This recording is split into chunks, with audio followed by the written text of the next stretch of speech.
One of my students asked me this the other day. He was like, how do you bring your copy closer to the heart? Because you have this way of speaking straight to the heart. And I can't believe I'm actually recording this and making this the actual strategy, because it's not really a strategy. I think what is happening in the world with AI and specifically consultancies and one person businesses is absolutely incredible and insane at the same time, because AI has allowed us to do things at record speed. It used to take me probably upwards of a week to get someone on offer, because they would get on a call, they would tell me what they were up to, we would record the call, we would extract stuff, then we would sort of co-write an offer in a Google Doc, let's say, go back and forth on email or on WhatsApp until we got an iteration. Nowadays, I have a little bot, right, in Claude or whatever, it doesn't matter. You interact with it for like 3 or 4 minutes. It asks you some questions, and within minutes, you have yourself a ready to go offer document. So there is a competition out there in terms of speed, and even inside Modern Maker, my program, we're sort of talking, and I'm looking to build something that gets you from zero to hero in 24 hours, like being able to get your offer doc, have your email campaigns ready, have your posts or your ads fully deployed and your funnel done, all in the space of 24 hours by using 4 individual bots in a little AI studio. Now, what happens when people fight for speed? There is one thing left, and that is time, right? So time with the individual, because the fundamentals are always the same, right? You have a plan, you offer people implementation, and then they need support. So I'm not going to get into that whole thing, but essentially AI is speeding up the implementation layer. What I was very curious about in answering today was the question I was asked, which is, how do you write from the heart? Well, beforehand, especially in one person business, if you're wearing so many different hats, trying to be a CEO, a COO, a funnel architect, a copywriter, an admin person, a finance person, you withhold the creativity, right? And I read a book recently about creativity called The Creative Act by Rick Rubin. If you haven't read it, I highly recommend it. But essentially, what that told me is, nowadays you are able to sit in your creator seat and essentially create, allow you to become more of an artist instead of a businessman, right? And who was it that said it? I think it was Jay-Z. He said, I'm not a businessman, I'm a business man, like business comma man. And that always sat straight at heart with me, because we are creatives. We were born to create, and I actually can't believe that the strategy today is to be yourself, because AI can clone anything, especially in our little one-person business world. You can do pretty much anything at record speed, but what it can't do yet is clone you, and we are unique by DNA. So when I'm asked, how do you write from the heart, I just express myself, and I've managed to be as close as I am on, like, offline, online too.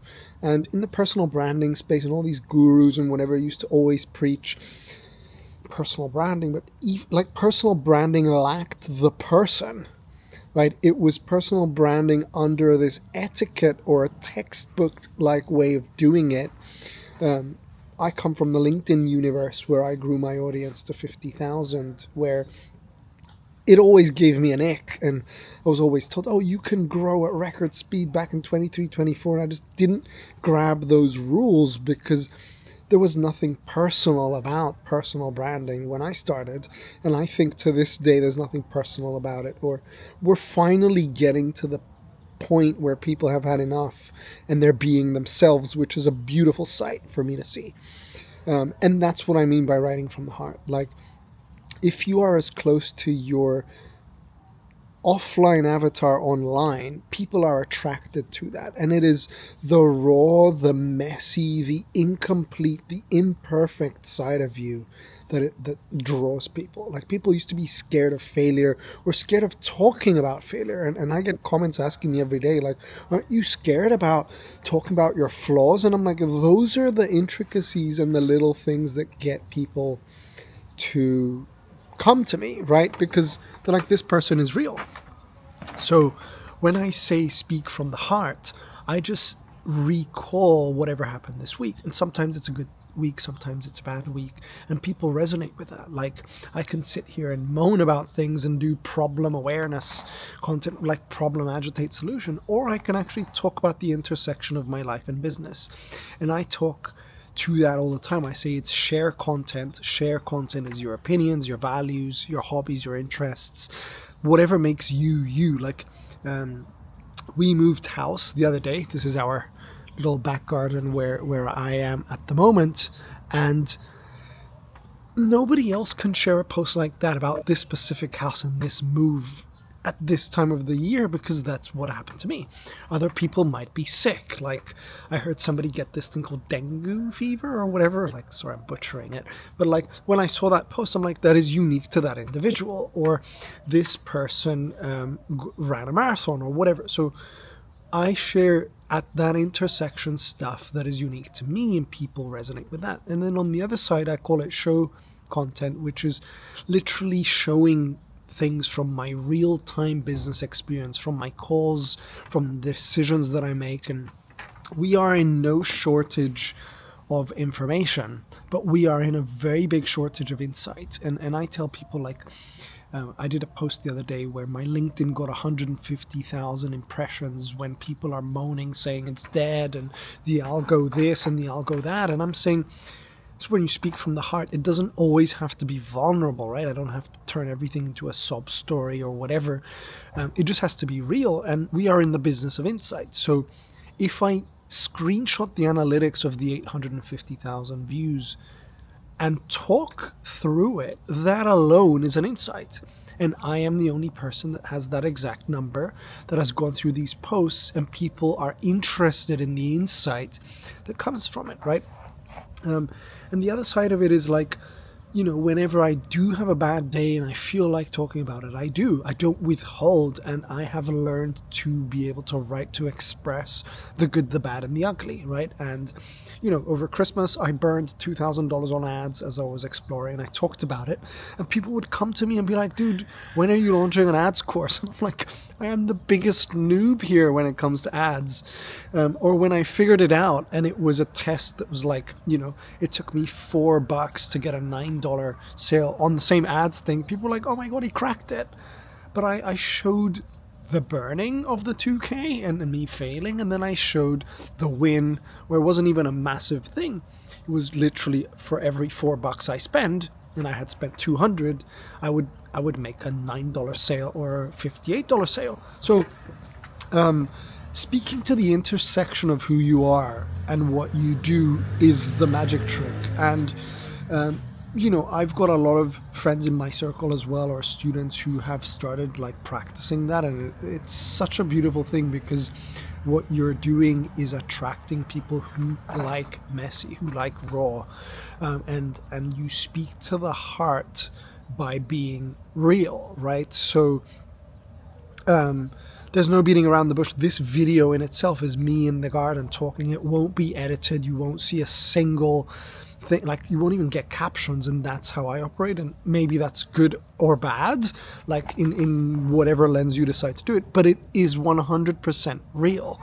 So you should ask yourself as a little exercise, like, if you were to implement this, like, what did I do yesterday? What did I do last week? What is worth talking about on the life side? And what is worth talking about on the business side? So as a very quick example for me, like, I'm very grateful to have moved in a house, but we still haven't fully moved. So what I would write about is, obviously I'm very grateful in this period to be able to live between two houses, but having 6 pets and a daughter and builders and coming in and out of town all the time while running a business, has gotten a little bit overwhelming, right? Because I'm answering messages, I'm doing this, I'm doing that. So yeah, you can say first world problems, but that is what is raw and authentic in my life right now. Or when my daughter was in her early days, she's just turned 1 now. It was quite hard, not sleeping that much and adapting to early fatherhood and this and that. And I would talk about it, and so many people would reach out with tips and this and that. And I was like, oh my God, wow. I'm genuinely thrilled that people reach out and say it's okay. And I would talk about how I've adapted my business because I wanted to be present on a Wednesday and a Friday and not work 5 days a week, and how I'm sort of a recovering hustle bro because I didn't know what time was, and now having a baby, it's like rewired my head. This is all true content that would speak to the heart if somebody else is hustling, right? And I'm not shy to say I didn't have it all figured out. That's one side. The other side for me was like opening up and being really real about losing the house that we grew up in due to unpaid debt. Like, that was a story I held privately, and then I decided, no, it's something I want to share. And people reacted to that and bonded and had an opinion, and some had bad opinions about it, and I'm okay with that. But there must be other things, and maybe even as I'm sharing these, you resonate with some of these things, and that's fine. But speaking from the heart means just being, the only way I can put it now, having recorded this, is being as true to your offline avatar as you are online. And over time, you get better and better at articulating that. And it is a skill in itself. So being authentic, being true, sharing that intersection is what it is. And it used to all, LinkedIn wise, be all about like, how do I spin this into business again? And it's like, no. The other day I wrote a post, I'm like, we finally almost moved it, and that was the post. I'm not going to say this is what it taught me about LinkedIn sales or whatever it is. It was that thought in that exact moment. So I'm going to leave this video at that. Hopefully it sparked something in you as well, for you to think about. If it did and you want to drop it down below, I would be grateful to hear from you. And you can hit subscribe, leave a comment down below, and I'll see you in the next video.